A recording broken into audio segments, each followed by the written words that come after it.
Hello friend, welcome back to your channel. आप सभी का स्वागत है आपके अपने चैनल AEPMN एग्ज़ाम पॉइंट पे। मैं आपका अमन भैया फिर से आपके साथ में शेयर करने वाला हूँ एक बहुत ही इंपॉर्टेंट जानकारी जो कि मास कम्युनिकेशन चैप्टर के बारे में है। इसके बाद आपको इस चैप्टर के बारे में और कुछ नहीं पढ़ना है, जो कि मेन थ्योरी होती है मैं आपको सारी इसमें करा दूंगा। बाकी ये क्वेश्चन आप इसमें बनाकर भी लिख सकते हैं, किस तरीके से लिखेंगे उसके बारे में आप इसको पूरी जानकारी खुद ही समझ जाएंगे चैप्टर के अंत में। चलिए शुरुआत करते हैं चैप्टर की। पहला आपसे पूछा गया कि संचार, तो संचार का दरअसल अर्थ क्या होता है। आपसे पूछ सकता है कि संचार शब्द की उत्पत्ति किस शब्द से या किस धातु शब्द से हुई। याद रखना, संचार शब्द की उत्पत्ति जो है वो चर धातु के शब्द से होती है। इसका अर्थ होता है चलना या फिर एक स्थान से दूसरे स्थान तक पहुंचना। तो संचार का काम ही ये होता है कि कोई संदेश है और उस संदेश को क्या करता है मेरे भाई, ये एक स्थान से दूसरे स्थान तक लेके जाने का काम करता है। और किसी संचार को एक स्थान से दूसरे स्थान तक ले जाने में जो संचार है उसमें कोई ना कोई माध्यम होता है।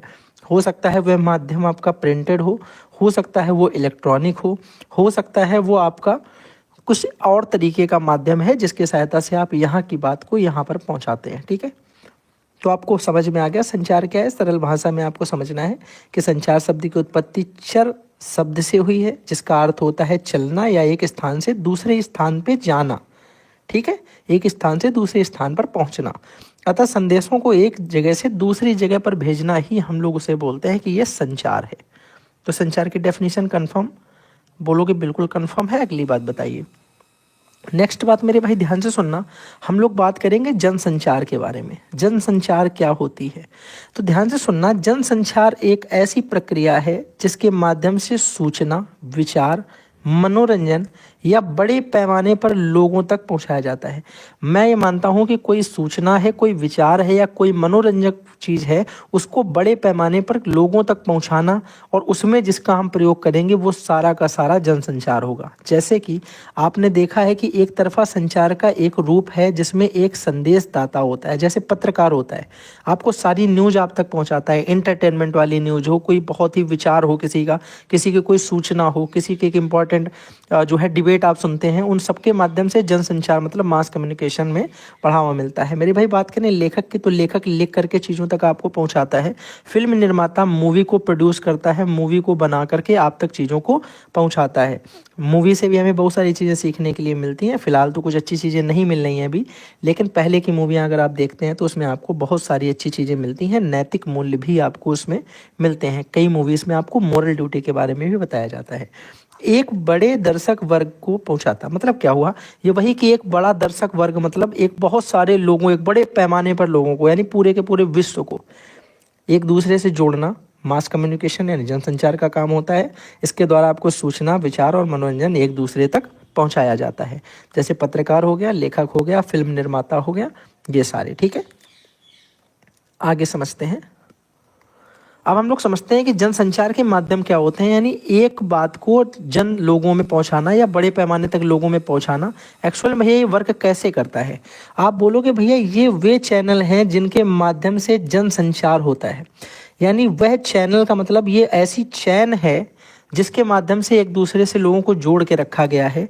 तो इन माध्यमों का उपयोग सूचनाओं को फैलाने में, लोगों को शिक्षित करने में एवं हम साथ ही साथ बात करें तो मनोरंजन प्रदान करने में भी करते हैं।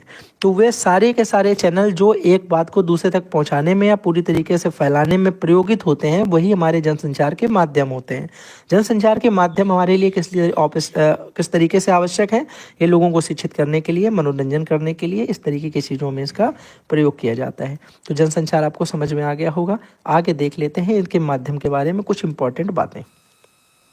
नंबर 1 पर हम बात करेंगे प्रिंट मीडिया। नाम से ही पता चल रहा कोई चीज़ प्रिंट होना, यानी ऐसी मीडिया के माध्यम जो सारे के सारे मुद्रित रूप में होते हैं। किस रूप में होते हैं, आप बोलोगे भैया मुद्रित रूप में होते हैं, यानी प्रिंट आउट होते हैं। जैसे कि समाचार पत्र हो गया, प्रिंटेड होता है। कई तरीके की पत्रिकाएं होती हैं जो प्रिंटेड होती हैं। जो हम लोग बुक्स पढ़ते हैं या कॉमिक्स पढ़ते हैं या चुटकुलों की बुक्स ले आओ, सॉन्ग की बुक्स ले आओ मेरे भाई, लिरिक्स होते हैं जिनमें, वो सारी की सारी पुस्तकें, उनमें किस तरीके की सामग्री होती है, सारी की सारी लिखित या प्रिंटेड सामग्री होती है। ठीक है, तो ये प्रिंटेड सामग्री हो जाएगी। तो प्रिंट मीडिया के वे सभी माध्यम आते हैं जो मुद्रित रूप में होते हैं। ठीक है, अच्छा आपको पता है कि अगर हमसे बोला जाए कि भैया जो रेडियो हो गया, ठीक है, या फिर बोला जाए कि जो टेलीविज़न हो गया, ठीक है, जो टेलीविज़न है, जो रेडियो है। तो रेडियो हमारा किस में आ जाएगा, आप बोलोगे ये एक तरीके की श्रव्य सामग्री है, ठीक है, ये प्रिंट तो होता नहीं है। टेलीविज़न मेरे भाई क्या होती है, चलचित्र यानी दृश्य सामग्री और श्रव्य सामग्री दोनों है, ठीक है। अगर हमसे बोला जाए भैया कि जो हम लोग अपने स्कूलों में टीएलएम वगैरह देते हैं, टीएलएम किस तरीके की है, आप बोलोगे टीएलएम मेरे भाई देखा जाए तो केवल और केवल दृश्य सामग्री है, श्रव्य नहीं है। और ये टीएलएम में कुछ वर्ड जो है वो सारी की सारी प्रिंटेड भी होती है, ठीक है। तो प्रिंटेड सामग्री ज़्यादा तक वो होती है जिसे हम सिर्फ दृश्य करते हैं, श्रव्य ना करें। और श्रव्य दृश्य जो दोनों काम में आएंगे, चलचित्र वगैरह आ जाएगा इसमें। और रेडियो की बात करें जिन्हें हम सिर्फ सुनते हैं, जिनके द्वारा से हम सिर्फ सुन करके ही पूरी सूचनाओं का ज्ञान प्राप्त करते हैं। अभी इन सबके बारे में हम लोग आगे। नंबर 1 पर याद रखो कि प्रिंटेड मीडिया में इंपॉर्टेंट क्वेश्चन क्या बनता है, आपसे पूछेगा कि मुद्रण की शुरुआत कहाँ से हुई। याद रखना मुद्रण की शुरुआत जो होती है वो चीन से होती है, प्रिंटिंग की स्टार्टिंग। पूछा जाए प्रिंटिंग प्रेस या छपाई खाना जो है इसका आविष्कार सर्वप्रथम कहाँ हुआ, तो जर्मनी के गुटेनबर्ग में हुआ। कहाँ हुआ, जर्मनी के गुटेनबर्ग में। पूछा जाए भारत में पहली प्रिंटिंग प्रेस कहाँ पर खोली गई थी, तो याद रखना 1556 में गोवा में पहली प्रिंटिंग प्रेस खोली जाती है भारत में। पूछा जाए भारत का पहला समाचार पत्र जो है वो कौन सा है, तो याद रखना बंगाल गजट जो है ये पहला समाचार पत्र है। 1780 में जेम्स ऑगस्टिन हिक्की के समय पे मेरे भाई ये कोलकाता में निकाला गया था, जो कि एक बंगाली था, ठीक है, मतलब बंगाली पत्र था ये, ठीक है। फिर आपसे पूछा जाता है कि भारत का पहला हिंदी साप्ताहिक समाचार पत्र, याद रखना ये हिंदी साप्ताहिक समाचार पत्र है, ये कौन सा है, तो याद रखिएगा उदंड मार्तंडी मेरे भाई, ये इंपॉर्टेंट है। 1826 में पंडित जुगल किशोर शुक्ल के संपादन में इसे छापा गया। आई होप आपको इस सारी बात समझ में आ गई होंगी। जितने पॉइंट मैंने हाईलाइट किए हैं मोस्ट इंपॉर्टेंट है, हर बार एग्जाम में पूछे जाते हैं। चलो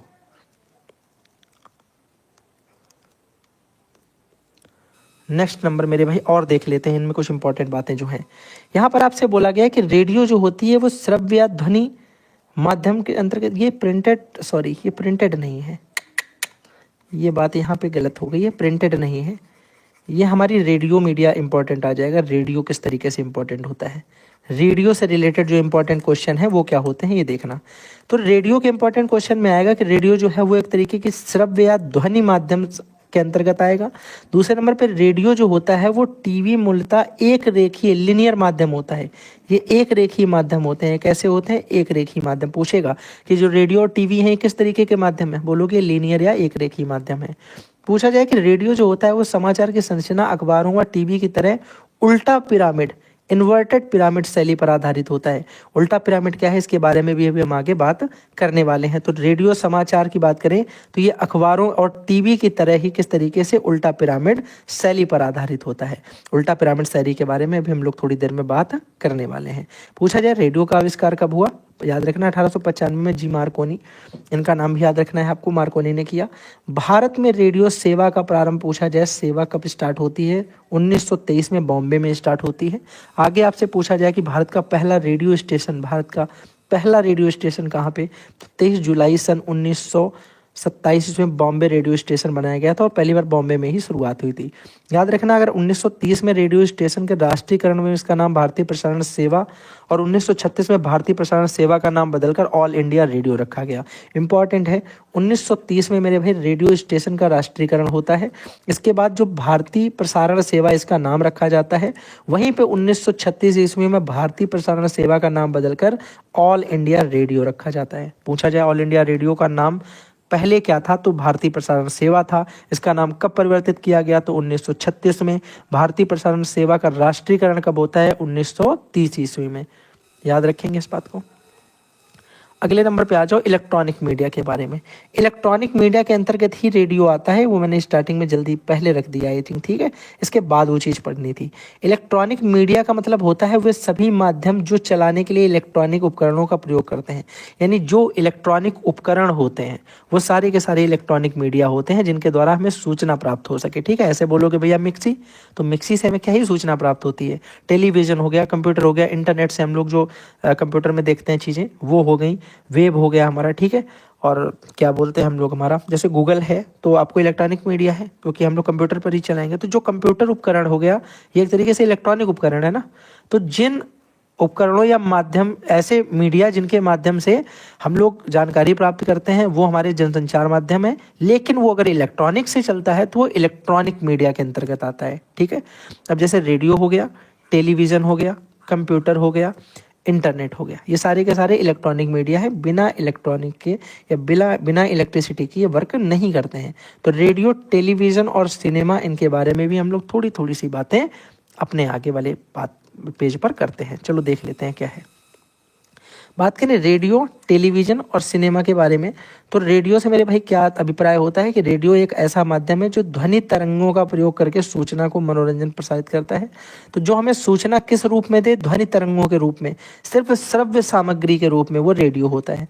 टेलीविज़न की बात करते हैं तो टेलीविज़न एक ऐसा माध्यम है जो ध्वनि के साथ साथ दृश्य, दोनों प्रकार की सूचना और मनोरंजन प्रसारित करता है। मतलब यह हमें ध्वनि के द्वारा श्रव्य सामग्री का भी काम करता है और दृश्य सामग्री के द्वारा चलचित्र भी प्रदर्शित करता है।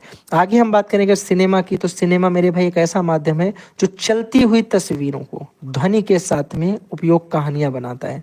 ये क्या करता है कि जो चलती हुई तस्वीरें हैं, जो एनिमेशन है, उनके साथ में ये श्रव्य सामग्री यानी ध्वनि का उपयोग करके एक पूरी स्टोरी बनाता है, जिसे हम लोग सिनेमा बोलते हैं, जो हम लोग सिनेमाघरों में मूवीज देखते हैं। ठीक है, आगे देख लेते हैं। अब आपको यहाँ पे रेडियो की इंपॉर्टेंट बातें दी गई जो हम लोगों ने ऑलरेडी मेरे भाई पीछे वाले पेज में पढ़ रखी हैं। आगे बढ़ जाओ, ये वाली चीज़ हम लोगों ने पढ़ ली। यहाँ पर थोड़ा सा ध्यान से सुनना, ये जो हमारा ऑल इंडिया रेडियो बनके तैयार हो गया था, ऑल इंडिया रेडियो का नाम आकाशवाणी 1957 में रखा गया था। जबकि याद रखिएगा अभी जो हम लोगों ने पीछे पढ़ा, एक 1930 और दूसरा 1936। ठीक है, 1930 और 1936, ये मैं यहाँ पर भी एक बार फिर से मार्क कर रहा हूँ, ये दोनों भी आपको याद रखना है। कब नाम इसका भारतीय प्रसारण सेवा रखा गया, याद रखिएगा, इसका राष्ट्रीयकरण और भारतीय प्रसारण सेवा नाम रखा गया 1930 में। उसके बाद ऑल इंडिया रेडियो इसका नाम रखा गया 1936 में, और 1936 के बाद 1957 में इसका नाम आकाशवाणी रखा गया। आगे भैया थोड़ी सी और बात कर लेते हैं। आकाशवाणी देश में 24 भाषाओं में और 16 बोलियों में कार्यक्रम प्रस्तुत किया जाता है। याद रखिएगा कि 16 बोलियों में और 24 भाषाओं में आकाशवाणी पूरे देश में प्रस्तुत करती है सूचनाओं को, मनोरंजन के कार्यक्रमों को।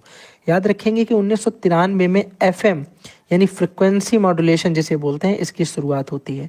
तो एफएम भी मेरे भाई एफएम रेडियो की ही बात है। ये रेडियो के द्वारा फ्रिक्वेंसी से बहुत सारे चैनलों को हम लोग सुनते हैं। चलिए अगले नंबर पे हम लोग टेलीविज़न के बारे में कुछ देख लेते हैं, क्या पूछा जाएगा। तो टेलीविज़न मेरे भाई याद रखिएगा श्रव्य दृश्य माध्यम होता है, जिसके अंतर्गत हम लोग श्रव्य और दृश्य दोनों तरीके के मनोरंजन लेते हैं, साथ में सूचनाएं प्राप्त करते हैं। टेलीविज़न की बात करें तो आविष्कार इसका जॉन लाडीबेयर ने यानी जेल बेयर्ड बोला जाता है, इन्होंने किया। कब किया था, याद रखिएगा 1925 में। दुनिया में पहली वर्किंग टेलीविज़न का निर्माण अगर देखा जाए तो ये 1927 ईस्वी में किया जाता है। कौन से, पहली वर्किंग टेलीविज़न। दूसरे नंबर पे याद रखें भारत में टेलीविज़न की शुरुआत कब होती है, तो 1959 में होती है मेरे भाई। कब, भारत में। दूसरे नंबर पर दूरदर्शन की शुरुआत इंपॉर्टेंट है मेरे भाई 1976 में। ये आपका मीडिया लेखन में भी पूछा जाता है। ठीक है, पहला धारावाहिक हम लोग की अगर हम लोग बात करें, पहला धारावाहिक जो आया था हम लोग, ये कब आया था, तो याद रखेंगे ये आया था 1984 ईस्वी में। टीवी में खबरों के विभिन्न चरण होते हैं, जिनके बारे में हम लोग देख लेते हैं कि कौन कौन से चरण इंपॉर्टेंट हैं। एक होता है फ्लैश या ब्रेकिंग न्यूज। फ्लैश या ब्रेकिंग न्यूज हमेशा एक कोई बहुत बड़ी खबर या बहुत महत्वपूर्ण न्यूज होती है, जिसे कम शब्दों में जल्दी से समझाया जाता है, तत्कालीन दर्शकों को समझा दिया जाता है, उन तक पहुंचाई जाती है। ड्राई एंकर की अगर हम लोग बात करें तो जब तक खबर में दृश्य नहीं आते, मतलब एक ऐसी खबर जो ऐसे रिपोर्टर बोलता रहता है, जानकारी देता रहता है और एक पट्टी निकलती रहती है, पर किसी भी तरीके का कोई दृश्य नहीं आता है, तो ड्राई एंकर का मतलब होता है जब तक खबर में कोई दृश्य नहीं आते, एंकर रिपोर्टर से मिली जानकारी के आधार पर दर्शकों को सूचना पहुंचाता है। इस वाली सिचुएशन को हम बोलते हैं ड्राई एंकर। फोन इन की अगर हम बात करें तो रिपोर्टर एक घटना वाली जगह पर होता है और वहां से एंकर रिपोर्टर को फोन करके सूचना दर्शकों को पहुंचाता है, जिसको हम लोग बोलते हैं मेरे भाई फोन इन। यानी फोन के माध्यम से वो ग्राउंड जीरो पर होता है और वहां से वो क्या करता है, डायरेक्ट, अब तो सीधा प्रसारण चलता है लाइव वाला, लेकिन पहले क्या होता था, फोन के माध्यम से वो बताता था कि यहाँ पे क्या हो रहा है, और उसके माध्यम से हम लोग क्या करते थे मेरे भाई, उस चीजों को, सूचना को दर्शक ग्रहण करते थे।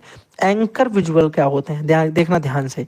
इसमें विजुअल से ही आप समझ गए कि जब घटना भी है उसके साथ दृश्य सामग्री भी विजुअल मिल जाए, दृश्य सामग्री के भी विजुअल मिल जाए, तो उन तथ्यों के आधार पर मिली खबर लिखी जाती है जो एंकर मेरे भाई आपको बताता है वो एंकर विजुअल कहलाता है। ठीक है, आगे बात करें एंकर बाइट के बारे में। एंकर बाइट मेरे भाई इंपॉर्टेंट चीज़ है। एंकर बाइट और एंकर पैकेज इंपॉर्टेंट है, इनको हम लोग अभी आगे पढ़ेंगे। ये स्पेसिफिक है आपके चैप्टर में, स्पेसिफिक है। ठीक है, इनको हम लोग आगे पढ़ेंगे। लाइव के बारे में देखिएगा। लाइव क्या होता है कि किसी खबर का घटना स्थल से सीधा प्रसारण कर देना। अब तो लाइव आप लोग समझ गए, जैसे क्लास चल रही है अभी, ये आपके सामने एकदम लाइव चल रही है।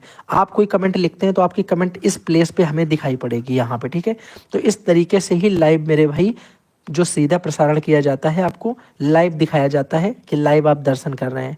कुछ सेकंड का इधर उधर होता है उसमें भी। ठीक है, अब हम लोग बात करते हैं उल्टा पिरामिड, एंकर बाइट और एंकर पैकेज के बारे में। ये इंपॉर्टेंट 3 चीज़ें हैं, उल्टा पिरामिड, एंकर बाइट और एंकर पैकेज के बारे में।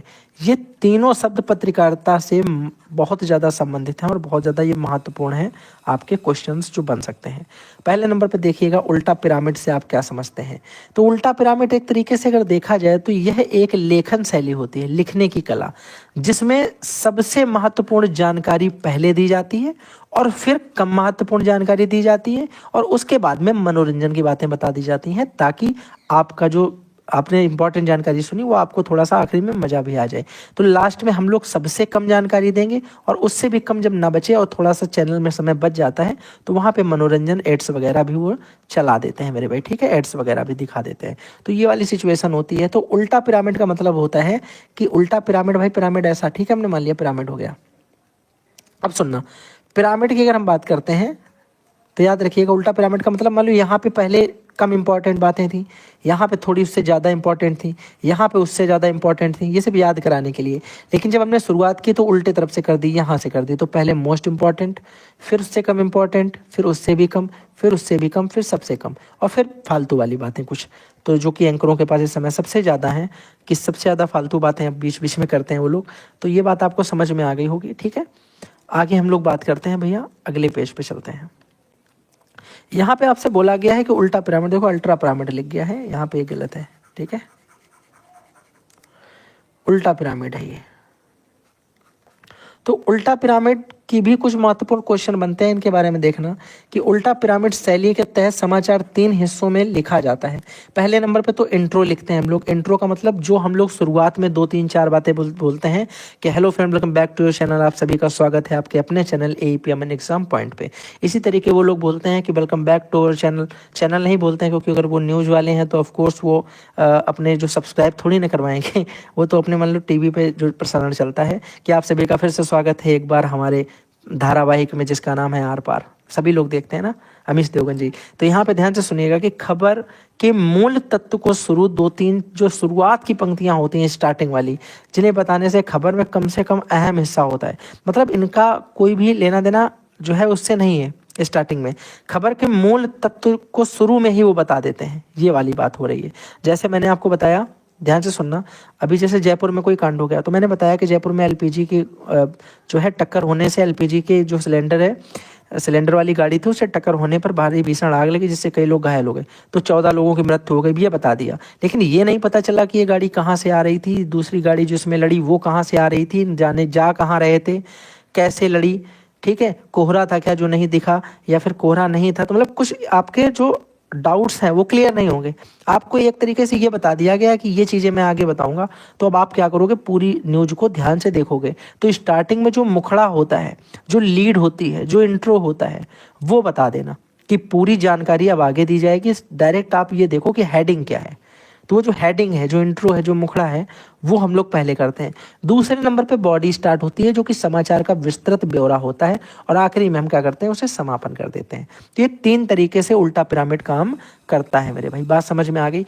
उल्टा पिरामिड शैली में अगर हम बात करें तो क्लाइमैक्स सबसे पहले होता है, सबसे पहले इसमें क्लाइमैक्स होता है, जबकि कहानी और कथा का क्लाइमैक्स देखें तो वो नीचे या फिर बाद में होता है। तो सबसे पहले हम लोग इतनी इंपॉर्टेंट बात बता देते हैं ताकि हमारा जो सुनने वाला श्रोता है वो क्या करे, बंध जाए यहीं पे, और फिर वो मेरी कुछ फालतू बातें भी सुन ले। बात समझ गए कि नहीं समझ गए? आप बोलोगे बिल्कुल बढ़िया तरीके से भैया समझ में आ गई है। आगे देखते हैं एंकर बाइट के बारे में, जल्दी से समझ लेते हैं। एंकर बाइट की बात करें तो एंकर बाइट का संबंध एक होता है कि ये एक छोटा सा वीडियो क्लिप होता है, जिसमें एक छोटे से वीडियो क्लिप में एक रिपोर्टर आता है और वो पूरी की पूरी अपनी राय और अपना समाचार बता के चला जाता है। सुनना ध्यान से, एक छोटा सा वीडियो क्लिप होता है जिसमें समाचार प्रस्तुतकर्ता जो कि रिपोर्टर है वो अपनी राय या फिर समाचार के बारे में कुछ कहता है और चला जाता है। इसे बोलते हैं एंकर बाइट। ठीक है, यहाँ पे कोई बहुत ज़्यादा आपका टाइम वेस्ट नहीं होना है। एंकर पैकेज की बात करते हैं तो यहाँ पे क्या होगा कि एंकर पैकेज में यह एक समाचार खंड होता है। ये कोई छोटी सी क्लिप नहीं है, इसमें एक आपका समाचार प्रस्तुत करता है जिसके द्वारा प्रस्तुत किया जाता है और इसमें वीडियो क्लिप्स होती हैं, साक्षात्कार होता है और अन्य सामग्री भी शामिल करते हैं मेरे भाई। ठीक है, जिसकी सहायता से आपको ये एलईडी पे मौसम विभाग के बारे में बताना तो आपको एलईडी में दिखाते हैं कि यहाँ पे इतना टेम्परेचर है, यहाँ पे इतना टेम्परेचर है। कई तरीके के कंप्यूटर का प्रयोग करते हैं, कई तरीके के सॉफ्टवेयर की एडिटिंग करते हैं, ग्रीन स्क्रीन वगैरह हटाकर उसमें बुलेटिन चलाते हैं। तो कई सारी चीज़ें इसमें होती हैं, वो पूरा एंकर पैकेज का काम है। जबकि एंकर में अगर पैकेज नहीं है, एंकर बाइट के बारे में बात करें तो एक वो छोटी सी क्लिप है जिसमें आएगा एक प्रस्तुतकर्ता, वो अपनी बातें करेगा और चला जाएगा। सिंपल सा प्रोसेस है। ठीक है भाई, बात समझ में आ गई। अगले नंबर पर देखते हैं उदाहरण। कुछ इंपॉर्टेंट बातें हैं, ध्यान से सुनना। अगर हम बात करें उदाहरण की तो देखो, एक समाचार पत्र एक प्रिंट मीडिया है, एक बात हो गई। एक टेलीविजन समाचार कार्यक्रम जो है वो मेरे भाई एक इलेक्ट्रॉनिक मीडियम है। एक इलेक्ट्रॉनिक, देखो ये तो अलग बातें हो गई। एक इलेक्ट्रॉनिक मीडियम होता है एक टेलीविजन समाचार, टेलीविजन में देखो कि इलेक्ट्रॉनिक मीडिया के अंतर्गत आएगा। एक रेडियो जो होता है वो एक नाटक, एक रेडियो माध्यम होता है। एक फिल्म की बात करें तो ये सिनेमा माध्यम होती है। सरल बातें समझ में आ गई होगी। अन्य उदाहरण की बात करें तो देखो, सोशल मीडिया में मेरे भाई बात करते हैं, ये भी एक तरीके से जनसाधारण कम्युनिकेशन का काम करता है। जैसे फेसबुक हो गया, ट्विटर हो गया, इंस्टाग्राम है, ये सारे जनसंचार के माध्यम होते हैं। आपको पता है ट्विटर के माध्यम से एक दूसरे को ट्रोल भी कर लेते हैं, एक दूसरे पे कमेंट भी की जाती है, एक दूसरे के प्रोत्साहन भी दिया जाता है, एक दूसरे से बातचीत भी करते हैं। ट्विटर हो गया, फेसबुक से हम लोग एक दूसरे से बातचीत करते हैं, इंस्टाग्राम पे तो सब कुछ ही करते हैं। ठीक है, तो ये सारी बातें हैं। साथ ही साथ याद रखिएगा, ब्लॉग एक तरीके का लेखन है। ये भी हम लोग अपना ब्लॉग क्या करते हैं, अपना ब्लॉग लिखते हैं। एक चिट्ठा होता है ये ब्लॉग, एक व्यक्तिगत वेबसाइट होती है जिसमें लेखक क्या करता है, अपने विचारों अनुभवों को लोगों के साथ में साझा करता है और दूसरे के ब्लॉग लोग देख करके वो खुद भी ब्लॉग अपना लिखते हैं, उनसे इंस्पायर होते हैं। पॉडकास्ट की बात करें तो अब दो पॉडकास्ट वैसे जो है होने लगा है मेरे भाई। बैठने के बाद वो पॉडकास्ट करते हैं तो एक विजुअल होता है, लेकिन पहले पॉडकास्ट का अर्थ होता है कि ऑडियो फाइल होती हैं। ऑडियो फाइल में इंटरनेट पर हम डाउनलोड करते हैं और इनको स्ट्रीम कर दिया जाता है। ठीक है, बात समझ में आ गई? आप बोलो कि बिल्कुल समझ में आ गई, बढ़िया तरीके से एकदम समझ में आ गई मेरे भाई। 3 पेज और बचे, जल्दी से खत्म करते हैं। अब आ जाओ इंटरनेट के बारे में। तो इंटरनेट के बारे में इंपॉर्टेंट बातें ये हैं कि इंटरनेट को ऑनलाइन पत्रकारिता के नाम से जानते हैं, या साइबर पत्रकारिता के नाम से जानते हैं, या वेब पत्रकारिता के नाम से जानते हैं। ये सारे नाम आपको याद भी नहीं करने भैया। आपको पता है इंटरनेट मतलब ऑनलाइन, ठीक है। इंटरनेट मतलब साइबर, साइबर क्राइम नेट से संबंधित होता है। इंटरनेट से आपके साथ फिरौती होती है, या डिजिटल जो आपको लूट लिया जाता है, वो जो इस तरीके के मामलों को जानकारी के लिए हम लोग साइबर की मदद लेते हैं। अगर हम लोग बात करते हैं वेब की मेरे भाई, तो वेब भी आपको पता है, वेब का संबंध भी इंटरनेट से है। तो इंटरनेट की जो हमारी पत्रकारिता है उसे हम बोलेंगे या तो ऑनलाइन पत्रकारिता, उसे हम साइबर पत्रकारिता बोल सकते हैं, उसे वेब पत्रकारिता बोल सकते हैं। और पत्रकारिता का मतलब ये हमें जनसंचार के बारे में जानकारी देती है, इसलिए हम इसे पत्रकार मान के चल रहे हैं। ठीक है, आगे जरा ध्यान से सुनना। इंटरनेट क्या करता है कि सूचना तकनीकी की सबसे आधुनिक प्रणाली है। यानी अगर कहीं पे कुछ घटता है तो उसकी घटना के बारे में हमें जस्ट तुरंत ही पता चल जाता है, जैसे ही उसे कोई साझा करता है। बात समझ में आ गई? तो सबसे आधुनिक प्रणाली है, सबसे फास्ट भी ये है, सबसे तेज भी ये है मेरे भाई। ठीक है, ऑनलाइन पत्रकारिता पूछा जाए, साइबर पत्रकारिता पूछा जाए, या वेब पत्रकारिता पूछा जाए, ये सारी की सारी आपकी इंटरनेट माध्यम को ही कहा जाता है मेरे भाई। आई होप आपको ये बात मेरी समझ में आ गई होगी। अब यहाँ पे याद रखिएगा कि विश्व में इंटरनेट पत्रकारिता के बारे में बात करें तो इसके दौर आए थे। पहला दौर इसका मेरे भाई शुरुआत होता है 1982 से 1992, दूसरा 1993 से 2001, और तीसरा जो है वो 2002 से अब तक मेरे भाई 2024 तक चल रहा है। तो ये हमारे इंटरनेट पत्रकारिता के दौर हैं जिनसे क्वेश्चन कभी कभी पूछ दिया जाता है। चलो नेक्स्ट देख लेते हैं। सिनेमा को कुछ इंपॉर्टेंट बातें बताइए सिनेमा के बारे में। तो जनसंचार का सबसे लोकप्रिय और प्रभावशाली माध्यम ये माना जाता है। लोग मनोरंजन भी इसमें काफी ज्यादा करते हैं। सीधे तौर पर अगर बात करें तो सूचना देने का काम नहीं करता ये, लेकिन परोक्ष रूप से सूचना संदेश देने का तो काम करता है। मतलब आपको मोरल वैल्यूज के बारे में सिखाएगा। मूवी देखोगे, अगर बोलो कि नहीं सिनेमा का प्रयोग हम लोग सिर्फ और सिर्फ न्यूज़ देखने के लिए करते हैं, नहीं बोलेंगे। सिनेमा का यूज हम लोग न्यूज़ देख लिए थोड़ी ना करते हैं भाई, ऐसी मोरल वाली मूवी देखते हैं, कुछ स्टोरीज देखते हैं, कुछ वेब सीरीज वगैरह लगा ली, तो उससे हमें मोरल ड्यूटी के बारे में पता चलता है, मोरल नॉलेज पता चलता है। बात समझ में आ रही होगी। तो याद रखिएगा कि सिनेमा का आविष्कार किसने किया? थॉमस अल्वा एडिसन ने। विश्व की पहली फिल्म पूछी जाए, विश्व की है तो द अराइवल ऑफ ट्रेन, ये विश्व की पहली ट्रेन है। जबकि भारत की अगर पूछी जाए पहली मूक फिल्म कौन सी थी, तो राजा हरिश्चंद्र थी। ये बनी थी 1913 में। विश्व की पहली बनी थी 1894 में। और मेरे भाई थॉमस अल्वा एडिसन ने 1883 में ही इसका क्या किया था? आविष्कार किया था। आगे देखेंगे कि भारत की पहली बोलती हुई फिल्म कौन सी बनी थी? आलम आरा। मोस्ट इंपॉर्टेंट है मेरे भाई, ये वाला क्वेश्चन जरूर आपसे पूछा जाता है कि विश्व की पहली फिल्म कौन है और भारत की पहली फिल्म बोलती हुई कौन सी थी। तो इसी के साथ में हम लोगों ने जनसंचार और जनसंचार के माध्यम को पूरी तरीके से खत्म कर दिया। हम लोगों ने मेरे भाई इसमें उल्टा पिरामिड के बारे में भी पढ़ लिया, हमने इसमें एंकर बाइट के बारे में भी पढ़ लिया, हमने इसमें एंकर पैकेज के बारे में भी पढ़ लिया। प्रिंट मीडिया क्या है, इसके कौन कौन से प्रकार हैं, इलेक्ट्रॉनिक मीडिया क्या है, इसके अंतर्गत रेडियो, टेलीविजन या कंप्यूटर जो भी आता है सब पढ़ा। और उसके बाद मेरे भाई मीडिया क्या है, रेडियो क्या है, टेलीविजन क्या है, सिनेमा क्या है, और मेरे भाई सिनेमा के कौन कौन से कारण हैं, कौन कौन से क्वेश्चन बन सकते हैं, टेलीविजन से कौन से क्वेश्चन बनते हैं, रेडियो से कौन से क्वेश्चन बनते हैं, हम लोगों ने सारी बातों को मेरे भाई कवर कर दिया है। तो अब हम लोगों को किसी भी तरीके का डर नहीं है, पेपर जैसा आना है आ जाए। हम लोगों ने पूरा का पूरा क्या कर दिया, मास कम्युनिकेशन अपने मुट्ठी में कर लिया मेरे भाई, सबको समझ में आ गया होगा। तो आई होप आपको मजा आया होगा। जो मैंने आपको इंपॉर्टेंट फैक्ट बताया उससे क्वेश्चन बनने के सबसे ज़्यादा चांस होते हैं, तो उनसे क्वेश्चन आपको बनेंगे ही बनेंगे। तो याद रखिएगा, अगर आप चैनल पर नए हैं तो चैनल को सब्सक्राइब करिए, वीडियो को लाइक करिए, अपने फ्रेंड्स के साथ में शेयर करिए, और फिर मिलते हैं अगले किसी वीडियो के साथ में। तब तक के लिए थैंक्स फॉर वॉचिंग।